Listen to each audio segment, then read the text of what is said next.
আসসালামু আলাইকুম। Welcome to রোজির রান্নাঘর। আজকে আমি আপনাদের সঙ্গে শেয়ার করব বুটের ডাল দিয়ে ডিম দিয়ে রান্নার রেসিপি। তো প্রথমে আমি পেঁয়াজ বেরেস্তা করে নিয়েছি এবং এর মধ্যে জিরা দিয়েছি, ফোড়ন দিয়ে আমি সামান্য পানি দিলাম।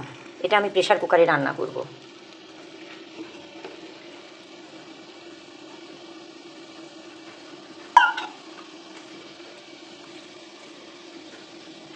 এখন এর মধ্যে আমি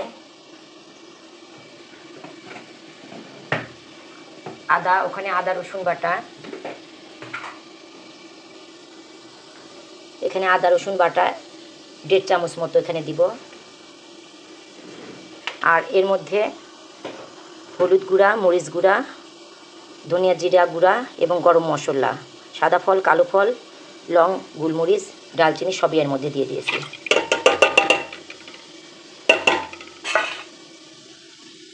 দিয়ে এটা আমি বেশ কিছুক্ষণ নাড়াচাড়া করব।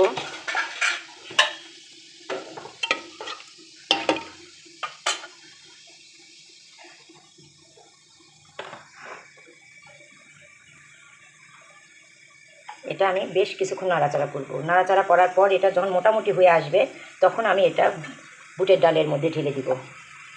আর এটা আমি প্রেশার কুকারে এই জন্য রান্না করব, একটু তাড়াতাড়ি হওয়ার জন্য। একটু পরে আমি এটা কষানোর পরে তারপরে আবার আমি ফিরে আসব। এই পর্যায়ে এখন আমি ওখানে বুটের ডাল অ্যাড করব, আর 2টা তেজপাতা, আর লবণটা আমি আগেই দিয়েছি। তারপর আমি কিছু কাঁচামরিচ দিব, এখানে কিছু চেরা কাঁচামরিচ দিব। দিয়ে এটা বেশ কিছুক্ষণ নাড়াচাড়া করব, করে আরও কিছুক্ষণ আমি এটা কষিয়ে নিব।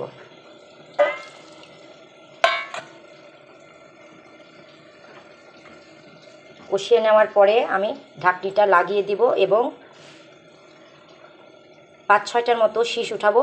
শীষ ওঠানোর পরে আবার আমি দেখাবো। এখানে আমি 2 রকমভাবে ডিমটা দিব। 2টা সিদ্ধ দিয়েছি আর 2টা এখানে ভেঙে নিয়েছি।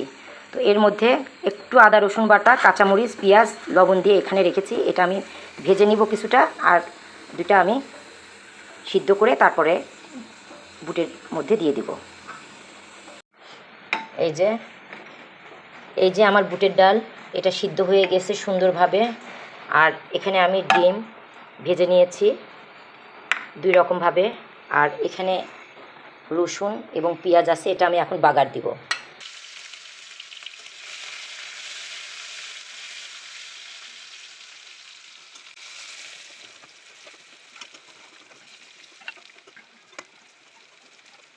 এখন আমি এর মধ্যে একটু জিরা দিচ্ছি ফোড়ন দিয়ে আমি বুটের ডালটা এখন ঢেলে দিব।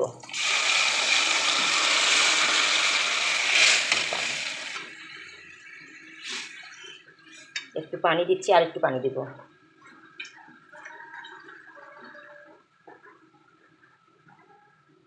যেহেতু বুটের ডালটা টেনে যাবে সেই জন্য আমি একটু পানি দিলাম। দিয়ে এখন আমি চুলার আঁচটা বাড়িয়ে দিব। এখন বেশ সুন্দরভাবে এটা আমি বলক ওঠা পর্যন্ত অপেক্ষা করব। আর এখানে আমি সামান্য একটু গরম মশলা পাউডার দিচ্ছি। এটা আমার বাড়িতে তৈরি করা স্পেশাল মশলা, এটা দিলে গন্ধটা ভালো হবে। আর সামান্য একটু আমি এখানে চিনি অ্যাড করছি। এই চিনিটা এর টেস্টটা ব্যালেন্স করবে, চিনিটা দিলে খেতে ভালো লাগে। এখন আমি এখানে একটু লবণটা চেক করব, করে ডিম ঢেলে দিব।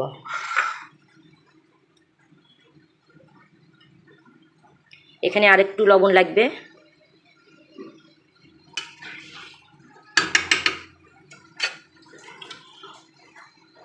এখন আমি একটা একটা করে ডিম দিয়ে দিব।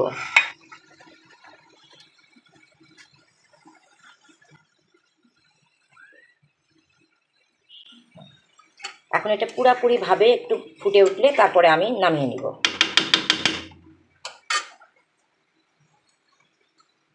এটা এখন আমি ঢেকে দিব, দিয়ে তারপর নামিয়ে ফেলব। এই যে আমার বুটের ডাল দিয়ে ডিম রান্না, এটা একদম পুরোপুরি রেডি হয়ে গেছে। তো এভাবে আপনারা রান্না করবেন এবং খেয়ে দেখবেন, সত্যি এটা ভীষণ মজার। আমি সামান্য একটু চিনি অ্যাড করেছি, চিনিটার জন্য স্বাদটা ব্যালেন্স করে, ওটা মিষ্টি হবে না। আর পরে কয়টা আমি কাঁচামরিচ দিয়েছি, এখানে গোটা কাঁচামরিচ আগা ভেঙে। তো এভাবে আপনারা রেসিপিটি রান্না করবেন এবং খেয়ে দেখবেন, আশা করছি ভালোই লাগবে। তো সবাই ভালো থাকেন, সুস্থ থাকেন, আল্লাহ হাফেজ।